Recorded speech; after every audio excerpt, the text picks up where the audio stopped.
షర్మిల గారు నిన్న మీరు చాలా రోజుల తర్వాత విజయవాడకు వచ్చి ప్రెస్ మీట్ పెట్టారు. నిజంగానే ఆ ప్రెస్ మీట్లో మీరు అనేక విషయాలను, పాత విషయాలనే మరీ మరీ మాట్లాడే ప్రయత్నం చేశారు.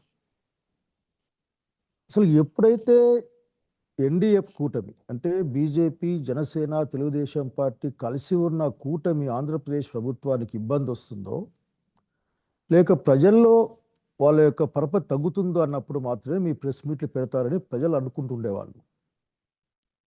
కానీ నిన్న నాకు అట్లే అనిపించింది. ఎందుకంటే వక్త్ బిల్లుకి అసలుకి ముస్లిం మైనారిటీ సోదరులకి ఒక విధమైన అన్యాయం చేస్తూ, లేక వాళ్ళ యొక్క ఉనికినే ప్రశ్నించే విధంగా రాజ్యాంగానికి వ్యతిరేకంగా జరిగే ఒక ప్రక్రియలో తెలుగుదేశం పార్టీ, జనసేన విధానాలను ఎండగట్టాల్సిన సమయంలో మీరు మరొకసారి ఒక ఒక టెక్నికల్గా మాట్లాడేట్లు నాకు అనిపించింది. అట్లా మాట్లాడుతూనే మీరు ఒక 2-3 అంశాలని నా నా అంశంతో సహా ఒక 2-3 అంశాలను మీరు తడిమారు. అట్లా నాకు అనిపిస్తుంది, బాబు గారి ప్రభుత్వం ఏదైనా కొద్ది ఇబ్బందుల్లో ఉంటే మీరు ఏమైనా ముందుకు వస్తారా అని ప్రజలు అనుకుంటున్న నిజమేనేమో అనిపిస్తుంది నాకు. ఎందుకంటే తిరుపతి లడ్డు విషయం కావచ్చు, మన విజయవాడ వరదలు కావచ్చు, నిన్న కావచ్చు, అనేక అంశాలకి సూపర్ 6 అంశాలు వచ్చినప్పుడు కావచ్చు, మీ యొక్క గొంతు అంత గట్టిగా ప్రభుత్వానికి వ్యతిరేకంగా ఉండదు. ప్రతిపక్షానికి అంటే వైఎస్ఆర్సీపీ ఇంకో మాట చెప్పాల్సి మీ అన్నగారి పైన ఉన్నంత గట్టిగా ఉండదు. ఇప్పటికే అట్లా ఒక రన్నింగ్ కామెంట్ పాస్ చేసేట్లు అనిపిస్తుంది. ఆ ఇష్యూ నుంచి డైవర్ట్ చేయడం కోసమే చూసే వాళ్ళకి ఇబ్బందిగా ఉంది అది. ఎందుకంటే ఒక ఇష్యూ వచ్చినప్పుడు మీరు వస్తారు, మాట్లాడతారు, 2-3 పాత విషయాల్ని మీరు తీసుకొస్తారు, ఒక సెన్సేషన్ కోసం కొన్ని మాటలు మాట్లాడతారు. నేను రాజశేఖర్ బిడ్డగా కూడా మిమ్మల్ని కోరుకుంటా ఉన్నా, ఆలోచించండి మీరు ఏం చేస్తూ ఉన్నారు. ఒక రాజకీయ పార్టీకి నాయకురాలిగా ప్రతిపక్షాలని ఐక్యం చేసుకోవడం, సెక్యులర్ వ్యవస్థల్ని ఐక్యం చేసుకోవడం, ముందుకెళ్ళడం అన్నది కదా ఈరోజు రాజకీయ కర్తవ్యం. అట్లా కాకుండా ప్రభుత్వానికి అట్లా జార్దే మసగటారే జార్దే వేసేసి ప్రతిపక్షం మీద మీరు విరుచుకుపడ్డం మాత్రం నాకు ఆశ్చర్యంగా ఉంటుంది. మీరన్న మాటలకే వద్దాం. నిన్న మీ ప్రెస్ మీట్లో వివేకమన్న మరణం వెనుక మేమే ఉన్నామని సాక్షులు చెప్పడం, అప్రూవర్లుగా మారడం, వాళ్ళు బయట తిరగడం చూస్తూ ఉన్నాం.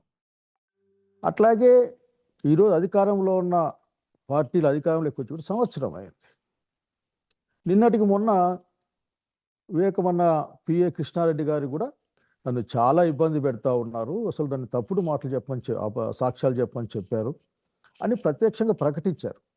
అది కూడా మీరు గమనించలేదా? సో మీరు అడిగేది ఒక్కటే, చట్టం ఉంది, ఒక నిష్పక్షపాతమైన విచారణ జరగాలి అని కోరుకోవడంలో తప్పేం లేదు. అట్లా కాకుండా మనకు మనమే నిందితుల్ని నేరస్తులుగా మార్చే ప్రయత్నం మాత్రం మంచిది కాదని నాకున్న అభిప్రాయం. అట్లాగే మీరు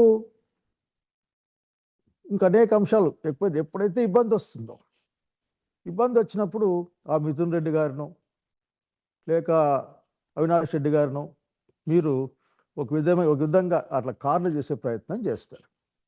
ఇవన్నీ కూడా అసలు కరెక్ట్ కాదండి. ఎందుకంటే నేను మిమ్మల్ని అసలు ఇట్లా మాట్లాడాల్సి వస్తుందని అనుకోలే. మీరు ఇంకో మాట మాట్లాడుతూ ఇంకో మాట మాట్లాడారు.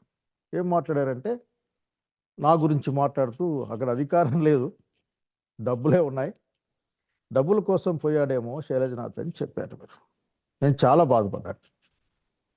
అసలు ఇటువంటి మాట వినిపించాల్సి వస్తుందని అనుకోలే ఎప్పుడు కూడా. అక్కడికి నా చాలామంది సన్నిహితులు నాకు ఫోన్ చేసి ఈ విధంగా మాట్లాడుతూ ఉన్నారు. ఏంటంటే, షర్మిల గారు తెలంగాణలో పార్టీ పెట్టారు కదా, అట్లాగే మూసేశారు కదా, తెలంగాణ కాంగ్రెస్ పార్టీలో పనిచేద్దాం అనుకున్నారు కదా, మరి ఆంధ్ర కాంగ్రెస్ పార్టీకి వచ్చారు కదా, మరి దీని వెనక డబ్బులు వ్యవహారం ఏమైనా ఉందా అనే విషయంగా మాట్లాడారు. ఎందుకంటే మీరు డైరెక్ట్గా డబ్బుల విషయం మాట్లాడారు కాబట్టి నేను ఒక్క మాట చెప్పాలనుకుంటా ఉన్నా. రాజకీయాలంటే డబ్బులు కాదు, రాజకీయాలంటే అధికారం కాదు, రాజకీయం అనేది ఒక ఫిలాసఫీ. ఈరోజు ఎన్డీఏ ప్రభుత్వాలకు వ్యతిరేకంగా, అట్లాగే వాటి యొక్క భావజాలానికి వ్యతిరేకంగా నిలబడాలనుకునే అలాంటి వాళ్ళు ఉంటారు. దీన్ని మీరు అసలు మాట్లాడడమే అనవసరం, కానీ మీరు మాట్లాడే ప్రయత్నం చేశారు. అరే మీకు అసలుకి ఈ డబ్బు భాష తప్ప ఇంకో భాష మీకు తెలీదా? ఎప్పుడు మాట్లాడినా డబ్బులు డబ్బులు డబ్బులు అనే మాట్లాడుతూ ఉంటారు. ఇది కరెక్ట్ కాదని నా సలహా ఇది. అంతేగాని జనం మాట్లాడుకునే విధంగా మొన్న అనంతపురం వెళ్ళాను. ధర్నా వస్తే అక్కడ అంటా ఉన్నారు. ఏమంటున్నారంటే మనకి కూటమి సపోర్ట్ ఉంది కదా అని మాట్లాడుకుంటా ఉన్నారు. నేనేమంటా అంటే మీరు ఇవన్నీ మానేసేయండి. ప్రస్తుతం మీరు కాంగ్రెస్ పార్టీ అధ్యక్షురాలుగా ఉన్నారు. ఆ గౌరవంతో మాట్లాడుతూ ఉన్నాం మీ పట్లనే. మీరు ఆంధ్రప్రదేశ్ ప్రజానీకాన్ని ఎన్డీఏ విధానాలకు వ్యతిరేకంగా, అట్లాగే చంద్రబాబు నాయుడు గారు చేస్తున్న అనేక ఆర్థికమైన అంశాలకు, ప్రజా వ్యతిరేకమైన అంశాలకు వ్యతిరేకలు ఇవ్వడాలి. అట్లాగే ఎన్డీఏ ప్రభుత్వం యొక్క ప్రజా వ్యతిరేక విధానాలను మీరు ఎదుర్కోవాల్సిన అవసరం ఉంటుంది. ప్రతిపక్షాన్ని కాదు, చాలా గట్టి గొంతుతో మాట్లాడతారు మీరు. ఎంతసేపు ఉన్న జగన్మోహన్ రెడ్డి గారి గురించి మాట్లాడుతూ ఉంటారు. అసలు మీరు అర్థం చేసుకోవాల్సింది ఒక్కటే, మీ రోల్ ఏందో మీరు అర్థం చేసుకోవాలి. నేను అట్లాగే ఆంధ్రప్రదేశ్ వ్యాప్తంగా ఉన్న అందరూ కూడా, ముఖ్యంగా కాంగ్రెస్ పార్టీలో ఉన్న ఆనాటి నా పూర్వ సహచరులందరినీ కోరుకుంటా ఉన్నా. నేనైతే బాధపడ్డాను నేను. కాబట్టి ఈ డబ్బు భాష మానేయమా, అసలు ప్రజల భాష మాట్లాడేది మీరు చేస్తే బాగుంటుంది. మీరు ఎప్పుడు వచ్చినా సరే విజయవాడకు అదేదో ప్రభుత్వాన్ని విమర్శించడం కాకుండా ప్రతిపక్షాన్ని విమర్శించే కార్యక్రమానికి వస్తారని ప్రజలే మాట్లాడుకుంటా ఉన్నారు. నాకు తెలిసిన వాళ్ళు కూడా, మీ దగ్గర ఉన్న వాళ్ళు మాట్లాడుకుంటా ఉన్నారు. ఇది ఎవరికీ మంచిది కాదు. అట్లాగే ముందు నేను ఇంకొక సింపుల్ విషయం చెప్పాలనుకుంటున్నాను. బాగా గుర్తుపెట్టుకోండి, పాలిటిక్స్ అనేది ప్రజల కోసం చేస్తాం, ఫిలాసఫీ కోసం చేస్తాం. ఆ క్రమంలో ఆఖరికి ఆ ప్రయాణంలో ఏమైనా పదవులు వస్తాయి, పోచిపోతాయి. అంతేగాని వాటి కోసమే రాజకీయాలు మనం చేయమన్న సంగతి గుర్తుపెట్టుకొని కోరుతా ఉన్నా. డైవర్షన్ పాలిటిక్స్లో మీరు, రాష్ట్ర ప్రభుత్వం లేక వాళ్ళ యొక్క డైవర్షన్ పాలిటిక్స్లో మీరు భాగం కావద్దని నేను కోరుకుంటా ఉన్నా. అట్లా అనిపిస్తుంది జనానికి, ఆ విషయం మీరు గమనించాలి ముందు. కాబట్టి ఈ రోజున వివేకమన్న మరణం సంబంధించిన కేసైనా లేక అనేక మిగతా అంశాలైనా సరే, ఈరోజు అధికారంలో ఉన్నారు, కేంద్రం అధికారంలో ఉంది, దాంట్లో నిజానిజాలు తేలాలి. అందరూ కోరుకుంటా ఉన్నాం. ఒక అమాయకుల్ని లేకుంటే ఒకరిని ప్లాన్ చేసి దానికి ఇచ్చాల్సిన అవసరం లేదు.